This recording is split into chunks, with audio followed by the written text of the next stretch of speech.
Thanks a Lot Universe by Chad Lucas. Chapter 7 Sizzle Sauce. Brian.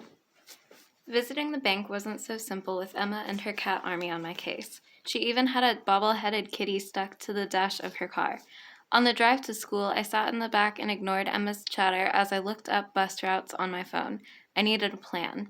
School seemed less suffocating than the Wenzel's house, but as the other kids joked and hollered in the hall before the bell, like it was just another day and nothing terrible was unfolding, I felt even more invisible than usual. Until a hand touched my shoulder. "Hey, Brian." I turned. Ezra drew his hand back and cleared his throat. "Sorry, you, looked kind of bummed. You running low on sizzle sauce today?" This was a joke from basketball season. Our coach loved acronyms and made us recite at every practice that TEAM stood for Together Everyone Achieves More. Back in January, we lost a game. Ezra declared in a dead-on coach voice that every loss was because we were low on sizzle sauce. The joke stuck. If anyone hit a three-pointer or did something cool in a game, they'd yell, "Sizzle sauce!"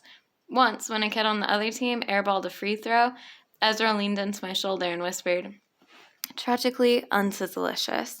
I laughed so hard I got the hiccups. Basketball was practically the only time I laughed in school, usually because of Ezra. He was also the only person who'd noticed me enough to stop me in the hall. I almost blurted out the truth. "No, Ezra, I'm completely out of sizzle." Instead, I faked a yawn. "I'm just tired." It wasn't a lie. I'd barely slept. "Yeah, me too. Did you stay up watching the game?" "I wasn't going to, but Ty made me." "Are you a Cavs fan too?" Ty looked as bummed as you do today. Ezra turned to open his locker as he talked. Before I could answer, two other guys approached, Colby and Kevin. They were both in my homeroom. Kevin lived on my street, and Richie was best friends with his brother Leo. They brushed past like I wasn't there. "Hey, Ezra, did Ty make you stay up for the whole game?" Kevin asked. While they were still talking, I slipped away and hurried to homeroom. Kevin wasn't so bad, but Colby was cocky and he hung out with Victor a lot. My saws always acted up around him, especially on a day like today. So much for flying under the radar. At the end of homeroom, Mrs. Cleland softly asked me to hang back as the other kids filed out. She was my favorite teacher, the one I found easiest to talk to. But when our principal, Miss Florman, and the guidance counselor, Mrs. Barton, stepped into the classroom, my heart changed. "Hi, Brian," Miss Florman said. "Miss Evans called me. She didn't go into details, but she explained you had a difficult day yesterday. We're so sorry." A high-pitched ringing filled my ears. "I'm happy to talk with you at any time if you'd like," Mrs. Barton said. "Your teachers will be understanding with assignments," Miss Florman said. "Your school community is here for you." I stayed quiet, wishing I could disappear through the floor. "You can head to your next class now," Mrs. Cullen said gently. I gathered my things and left without a word. I tried to be invisible for the rest of the day. When school ended, I made it to the foyer and stopped cold. Emma stood by the front door, scanning the herd of students like she'd lost a toddler in a pool. She might as well have held up a poster that said, "Let me tell you about Brian Day's tragic life." That settled it. I'd felt slightly guilty about my plan to ditch her, but not anymore. I engaged stealth mode, backtracked, and slipped out the back door. My pulse thumped as I walked away. Catching the bus downtown in the middle of the day was no biggie for a normal junior high kid, but I was Captain Anxious of the Order of Saws, boy who preferred not to leave his house, and this was treacherous territory. I had to get over it, step up, like Dad said. And a mission: make it to the TD Bank on Spring Garden Road and rendezvous with Hank. Become a character in a book, some brave kid who outwits world-conquering villains, or fearless Reepicheep from the Voyage of the Dawn Treader. What would they do in my shoes? They would catch the number 7 bus pulling up across the street. Chapter 8, The History of Beekeeping. Ezra. On Thursdays, I catch a city bus to my guitar lesson after school. I felt silly at first, carrying my guitar in public, like, look at me, I want to be a rock star, but I got used to it. I'd just settled in the back row of the bus when Brian came down the aisle. He looked around cautiously, like he wasn't sure he was in the right place. I turned off the music on my phone and waved at him. He made his way to the back beside me. "Hey," I said. "You disappeared on me earlier. I hope your day got better. Where are you headed?" The library," Brian answered slowly, like he stopped to think before each word. That was typical. He didn't say much at school and always looked like he was deep in thought. He was different from most guys, but in a good way. I liked talking to him. How about you, he asked. I patted my guitar case. On Thursdays, I ride around Halifax Transit playing Wonderwall until the driver gets mad and kicks me off. My record is 37 seconds. Brian smiled and went, This was a good start. He was so serious most of the time, so I liked trying to make him laugh. I have a lesson, I told him. Last one before my recital on Saturday. Brian scanned the bus. We had the back half to ourselves. I was used to filling the silence, so I started to say something else when he surprised me by asking another question. What are you playing at your recital? Oh, Blackbird by the Beatles. It's a great practice song for guitar. It's tricky, but really pretty. I instantly wished I'd picked a different word. Colby and Kevin would have teased me forever if they heard me call a song pretty, but Brian didn't react. Cool, he said. You know it? I asked. He shook his head. I offered him an earbud. You want to? Sure. I stuck in the other earbud and started the song on my phone. Near the end, I noticed Brian smiling. What? I said. He pointed at my left hand sliding along the neck of my guitar case. You're playing it right now, aren't you? And you were humming along. I laughed. Yeah, I guess. Have it. He took out the earbud. You're right that this is pretty. It sounds complicated. You must be really pretty. You must be... I'm sorry. You're right. That is pretty. It sounds complicated. You must be really good. I adjusted my glasses. Nah, I just practiced for 1,000,000 hours. So it's at the library. He gave me a puzzled look like this was a trick question. Books? I couldn't help it. I cracked up. Brian laughed too. I elbowed him. I know the library has books, Dingus. What are you going for? What do you like to read? He shrugged. Anything, really. Come on, fantasy, horror, the history of beekeeping? Ooh, that would make a good band name. He grinned again and started to answer, but I realized the bus was whizzing past Chebucto Road. My stop was 4 seconds away. Shoot! I dove and yanked the stop cord. We lurched forward as the driver slowed to a quick halt, just past the bus shelter. She shot me a look in the mirror. Sorry, thanks, I called. I gathered my backpack and guitar. Maybe I could come with you to this mysterious library place sometime, I told Brian. You could introduce me to these alleged books. As I hopped out the back doors, I looked back and waved. He smiled one more time. Chapter 9, Terrible Questions. Brian. As the bus pulled away, I watched Ezra turn up Chebucto Road with his guitar in hand. Finding him on the bus was surprising enough, but the strangest part was how we just talked. The bus was half empty, no one watching, and my saws left me alone. I wish he hadn't gotten off. Hanging out with Ezra was the first time I'd felt not terrible in days. I hadn't laughed like that since Tuesday night in the kitchen with Mom. Reality came flooding back. I wasn't going to the library. It was just the easiest lie that popped into my head. But I wished it were true. I got off the bus at the top of Spring Garden Road and walked past the Halifax Public Gardens to the shopping district. I was sweating by the time I entered the bank. I scanned the room, trying not to look helpless. A receptionist smiled at me, so I told her I was looking for Hank Ferris.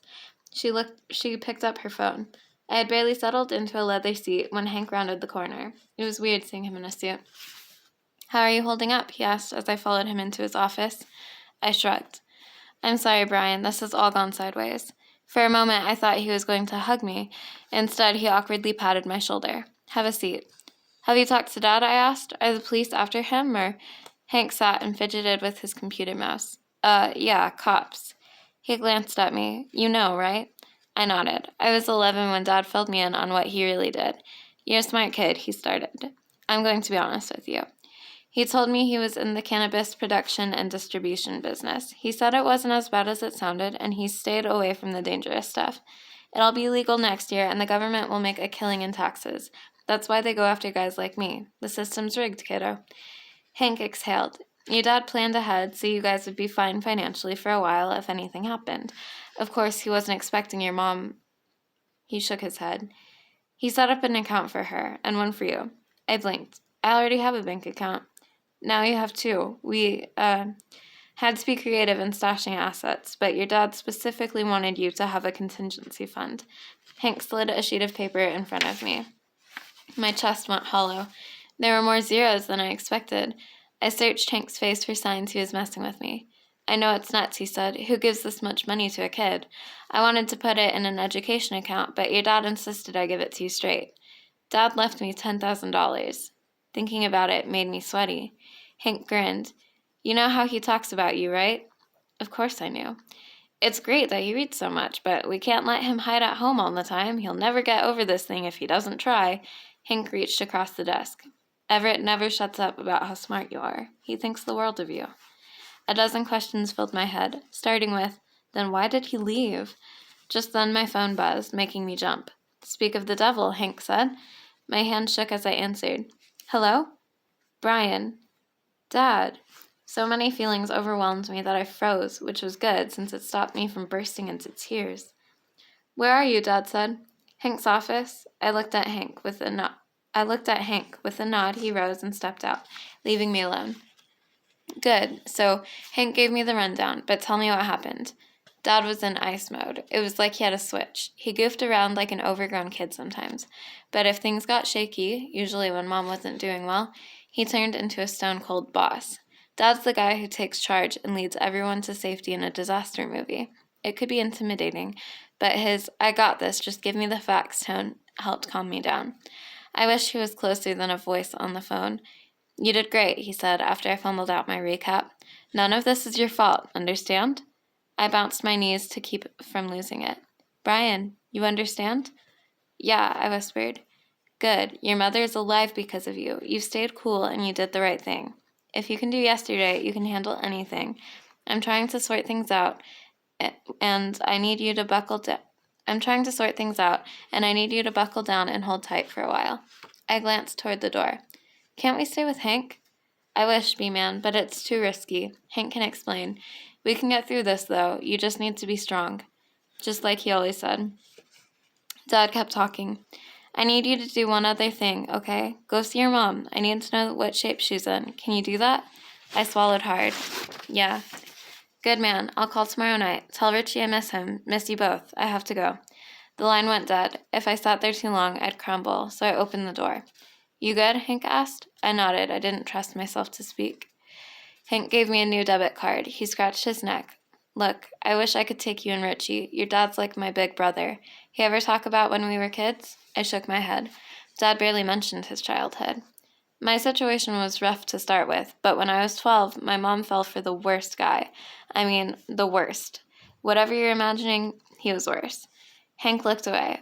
Your dad figured out what was up and made me move in with him. This was after his mom left and his dad was in rough shape, so he had his own hands full. But he looked after both of us. Hank smoothed his tie.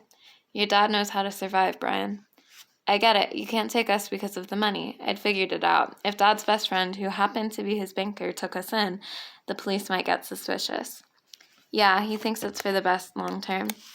Hank didn't sound so sure. I wasn't either. Here's what else I figured out. You don't leave your kid a 10 grand emergency fund if you expect to be home next week. What if Dad wasn't coming home at all? My saws hit hard after I left the bank. I spent 10 minutes in a Starbucks bathroom. After I washed my hands, I touched Richie's dog tag and tucked it under the collar of my shirt. The cool metal felt comforting against my skin. On the walk to the hospital, I tried to summon some ninja energy. I found Mom's floor and approached the nurses' station where 2 nurses were talking. Excuse me, They turned to me. My face went hot. I'm here to visit Julia Day, I squeezed out. My mom. The older nurse gave a sympathetic smile. She's resting, hun. It might not be a good time. I swallowed. That's okay. I won't stay long. I brought her a book for later, so she won't be bored. I held up the book I'd bought at Bookmark, a collection of short stories from a writer she liked. The nurses exchanged a look that made me nervous, but the older one nodded, and the younger one led me to Mom's room. I paused outside, caught in the thrum of my nerves. Just rip off the bandage already. I walked to Mom's bed. Her eyes were closed. She was paler than normal, and the IV snaking from her hand to a beeping whirring machine was not comforting. But she wasn't a zombie or a corpse, so that was something. I pulled a chair to the edge of her bed. Mom, I said softly. Nothing. I held her IV-less right hand and struggled to ignore the machines, the clatter in the hall, the antiseptic hospital smell that made me think of disease. I took the bus downtown, Mom. I saw Hank, and I talked to Dad. He asked me to come see you. I wanted to see you too, but I couldn't finish my sentence. Something rose up in me, something I couldn't stop. Mom, why? I wish you'd given me a chance, if we could have talked. I was squeezing her hand too hard, but I didn't let go. It was my birthday. You never gave me a chance. Mom moaned. I looked up into her open eyes. My heart locked up. She shook her head slightly. Her eyes darted away from me. I can't, she whispered. Not here. No, no, no. She pulled her hand from mine and covered her face. I jumped up. Mom, it's okay. I'm sorry. I just wanted to see you. She buried her face in her hands. You shouldn't. I don't want you. I can't. Her shoulders shook. The nurses showed up, and the older one attended to Mom, while the younger one led me from the room. She said Mom was still disoriented. I should give her a few days. It all washed over me as I stared through the door until she pulled it shut. Are you alone? She asked. Do you have a way home? The probability that I could make my brain and mouth work together was 0%. I'm his ride. I turned. Sergeant State stood in the hallway. Oh, I'll leave you too, then. The nurse walked away, slowly glancing back at us. Need a minute? Sergeant States asked. I needed out immediately. I started for the elevators, and he followed. I wasn't surprised someone found me. At the hospital, though, I figured it would have been Kate. Thank goodness it wasn't. He didn't ask questions or lecture me about disappearing. As we passed through the sliding doors and back into the hot sunshine, I spoke first to stop my brain from replaying Mom's hospital room scene on a terrible loop. Sergeant is a high rank, right? I asked. It's up there, he said. I bet you don't usually pick up stray kids. Something clicked. Anger swelled in my chest. You're following me because you're after my dad. If you think you can act all nice and convince me to help you, forget it. Brian, you're the jerk who ruined my family. Stay away from me. We slowed at an intersection, and I dashed across the crosswalk.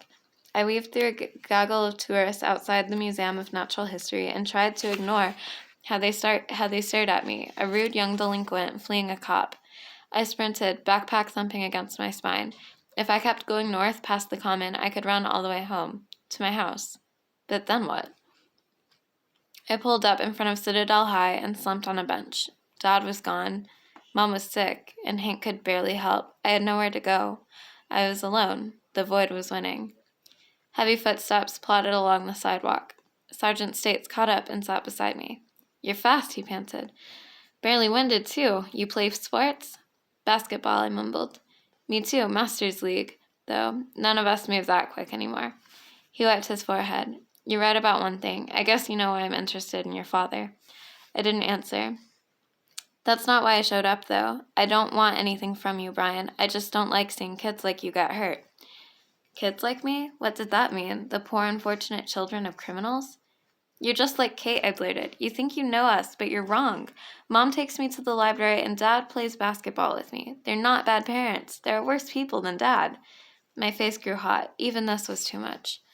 I'm not judging, Sergeant States said. Life's complicated. But I know going into foster care isn't easy. I was 11 when it happened to me. His voice went soft. You're a thinker, aren't you? You like quiet. Living with strangers is stressing you out. I nodded, avoiding his eyes. Is that why you're barely talking to anyone? Kate must have told him. I don't know why I answered, but his deep, relaxed voice made me feel less sauce-brown than usual. He wasn't even mad that I'd tried to ditch him. He seemed like he understood. If his family had problems when he was a kid, too, maybe he did understand. They baked me a birthday cake, I said. He frowned in confusion. Then it clicked. He whistled. Oh, man, I'm sure that felt pretty clueless, huh? I get it. He stretched, grimacing as his knees creaked. Sounds like they're trying, though. Even good people get it wrong sometimes. That didn't make me feel any better. How about that ride now? He said gently. He led me to his car, and we drove in silence. As he turned onto the Wenzel Street, I said, Sorry I called you a jerk. He laughed. I've been called worse. Kate's car was in the Wenzel's driveway, so he parked at the curb. Want me to come in with you? He asked. I didn't want to go in at all. Exhaustion hit me, and I just wanted to lie down in the back seat and sleep.